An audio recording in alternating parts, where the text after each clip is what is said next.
killed the whole family of a newly bride called Safiya. And he took her as a wife the same time he was returning to Medina. Would you put that as a role model for me today in the 21st century? He had another wife called Rihanna. My daughter, her name is Rihanna. I named her specifically for that. He took a Jewish wife, Rihanna, and he did sex with her, not with her will. He did against their wills. All these ladies. Are you going to put him as a role model? You cannot compare Jesus with Muhammad. Jesus never killed a person. He never killed an apostate. He never waged a war. So he was a role model for me. That's why I loved Muhammad and I wanted to follow Jesus. They are going to keep trying, bring the Old Testament. Name one person that Jesus killed because he was an apostate. Judas, he gave him to the Jews, and he never ordered his disciples to kill him. I have people who just criticized Muhammad once, and he ordered his disciples to go and kill him, even lying. His name is Ka'b ibn al-Ashraf. He's a Jewish guy. They killed him. They lied to him. They took him and they killed him. He even encouraged a guy who was blind. He killed his wife. He had 2 kids, and he killed her. He came to the prayer and he said, Muhammad praised the guy for killing his own wife just because she criticized Muhammad. So these are the rules that they want to apply today. If we criticize Muhammad, we should be killed. Like what happened with Charlie Hebdo. Do you think those people, they just killed the people who drew the caricature for Muhammad just because like that? No, because it's written in Islam that they should kill people who criticize Muhammad. So Islam is a big problem. Even the 5% can kill whole humanity. Can I have a response? Sure, please go for it, Jake. And I want to comment on what he said and also Robert's remark about us endorsing the punishment for apostasy. Yes, we do. Why? Because our claim is that we are actually faithful to our scriptures. You guys are not. You want to avoid the Old Testament, and I want to give you an analogy, Patrick, because you're a business guy. You have many businesses, okay? And you have policies that you have to put in place based on social interaction in the workplace and all that kind of stuff. Now, you may make amendments to those policies based on new data, new information, how things are actually going based on those things that you put in place. Now, when you do, right, and this is the analogy between the Old Testament and the New Testament, are you willing to say that, well, yeah, thinking to myself, yeah, Pat, yeah, you were wrong, actually, when you said it was okay to do such and such. That was actually wrong, and you then put in the correct one. With the Bible, the problem that you have is the same one that you want to talk about, the loving Jesus Christ himself, which we also adore and respect as a prophet, is the same one that you believe is God and revealed the Old Testament, and you can't get out of that. So when your God, Jesus, revealed at that specific time, as I just read the passage, and I can read you plenty more, where he says to kill babies in war. Is it okay to target infants in war and kill babies? Is that inherently immoral? The problem that you have is if you go on, and this is why the argument is so important. It's not a tu quoque just as a fallacious argument. It's checking for your consistency as a Christian, whether or not you're actually faithful to your own text and tradition. And the reality is you're not. Why? You have 2 options. If you condemn it as inherently immoral, then the whole Bible's gone. Because if you believe that those verses in the Bible were revealed by God, then you're saying that God is immoral. And on the other hand, if you say that it's not inherently immoral, but God changed the law at this time, then most of your arguments lose the force that they have against Islam, because you can no longer argue that it is inherently immoral to punish an apostate by death and all of the other things that you want to tack on. This is why it's so important. It's not a fallacious argument, and the reality is we want to stick to our text and our tradition, and for the most part, we would argue that the Christians have abandoned them in favor of secular, liberal, moral ideologies. Let me have Daniel respond, and then I'll come to you. Go for it. Yeah, so there are a lot of things that we need to respond to because he's just listing every grievance that he has against Islam. Right. We have to take it step by step. But just on this point of violence, I think Jake makes really the crucial point. It's that Jesus, according to the Christian belief, Jesus is the God of the Old Testament. And he's the one who's commanding Moses, for example, to ethnically cleanse the Canaanites or the Amalekites or all of these other tribes and to conduct conquests and war, to take girls as slaves, to take virgins as slaves. This is in the Old Testament, sure. So Christians have to deal with that moral problem. A lot of Christians, unfortunately, they just throw the Bible under the bus. And, how is that justified? But it's not just the Old Testament. It's also the New Testament. The New Testament also endorses slavery. The New Testament also has the book of Revelation where Jesus is going to come, which, by the way, Muslims also believe that Jesus is the Messiah. He is the born of the Virgin Mary, and he's going to come as the Messiah to establish God's kingdom on earth. Muslims also accept and believe that, and we're anticipating that. But he's going to be very violent. It's going to be a very violent affair, and that's in the Muslim tradition and the Hadith, and it's also in the book of Revelation. So Jesus is also very violent. And then finally, you have canon law. You have the church tradition. So if Robert wants to denounce canon law, because when you have canon law, it has slavery, it has a marriage age of 12 years old in canon law, it has punishments for blasphemy, it has even, striking the wife, the disobedient wife. That's found in canon law from Gratian. So I believe that Robert is an Orthodox Christian. If he wants to denounce canon law and denounce his own tradition, he can denounce that. He can denounce Jesus himself. He can denounce the Old Testament. He can denounce the Bible. The New Testament, that's fine. That's fine. He says that, our religion adapts, our religion changes. But that's actually the problem, Patrick. When we're talking about wokeism, when we're talking about if you can say that, that's the Old Testament is for those times, it's not applicable now. Right? That's the argument. The violence, the killing of blasphemers. That's for old times. We've changed, but Muslims are not willing to change. I say, yeah, Muslims are willing to stand by revelation. The problem with a lot of Christians, not all Christians, a lot of Christians, Jews, Hindus, they all have these practices in their books. Buddhists, they all have these practices, and they're pressured to change and update.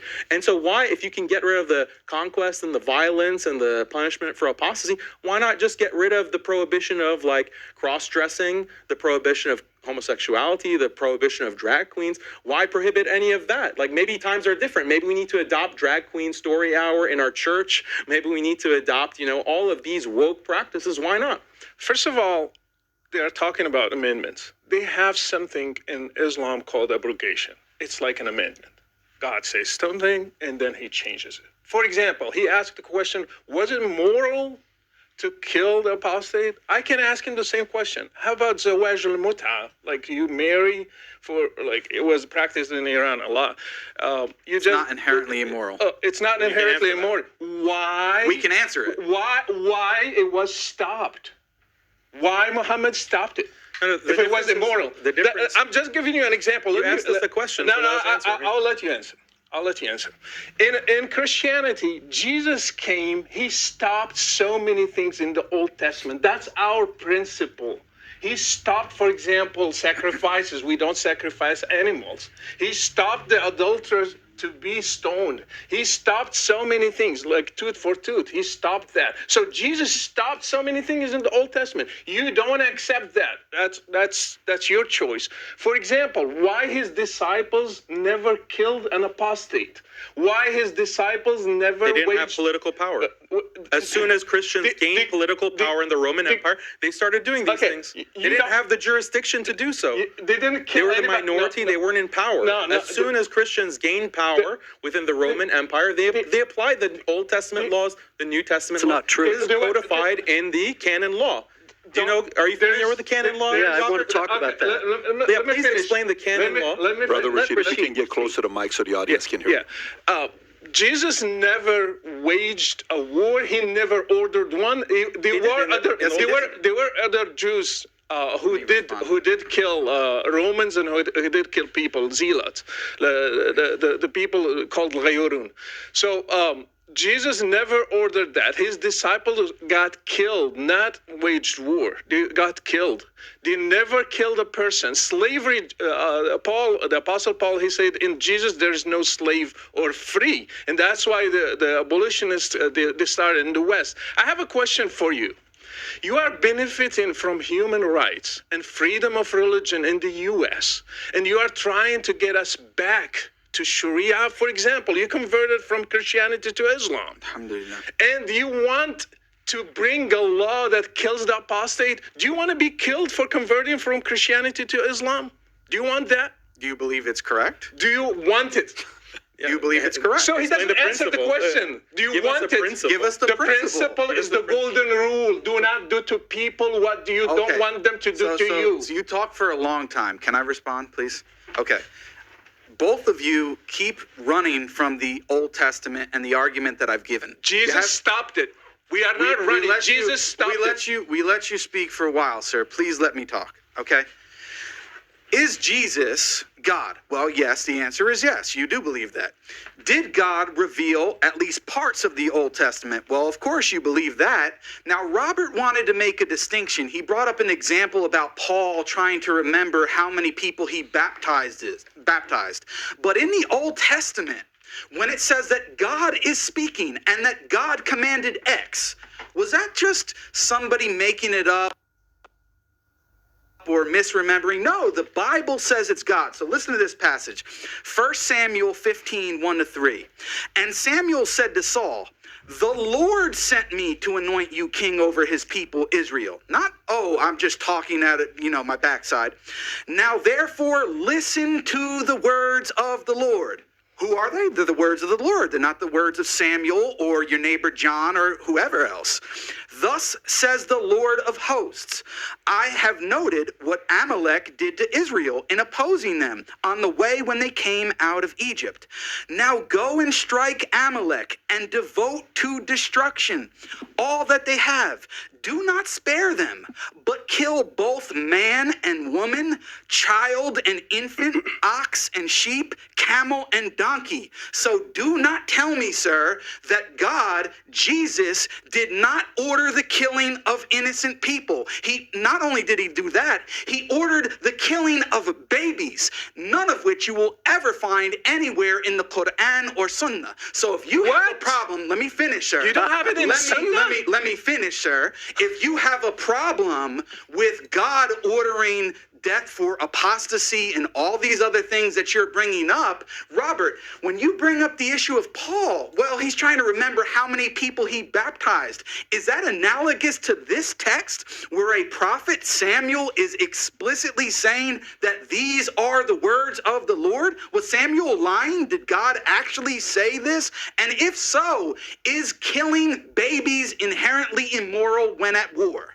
You said before, well, some Christians say, well, it's not actually historical. Maybe it didn't happen. Well, I don't care about other Christians, with all due respect. For this conversation, we're talking to the two of you and the two Muslims, and we are representing our positions. So we want to know from you, do you believe that 1 Samuel 15, 1-3 was revealed by God and that God himself ordered directly, intentionally for the killing of babies and infants? Let me answer that. You are judging a war that happened 3,000 years ago. Is it by historic? Just wait.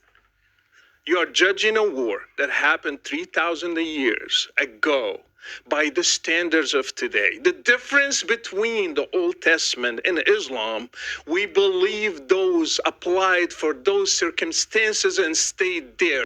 These should not be applied today. Islam's jihad should be applied in the time of Muhammad, today and forever. So killing the kids of polytheists, Muhammad answered, they are from them. They are just polytheists like them. So it's okay to kill them. And let me tell you about killing kids. How you define a kid.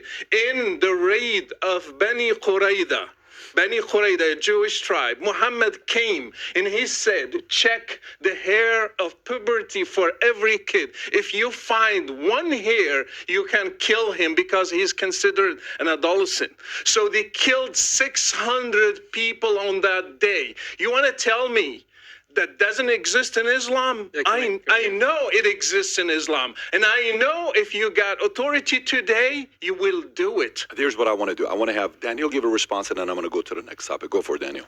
Okay, so Banu Qurayza, that was a tribe that betrayed the Muslims in war. So that was an act of treason. Every legal system in history, every religion, when you do an act of treason in war, what is the punishment for that?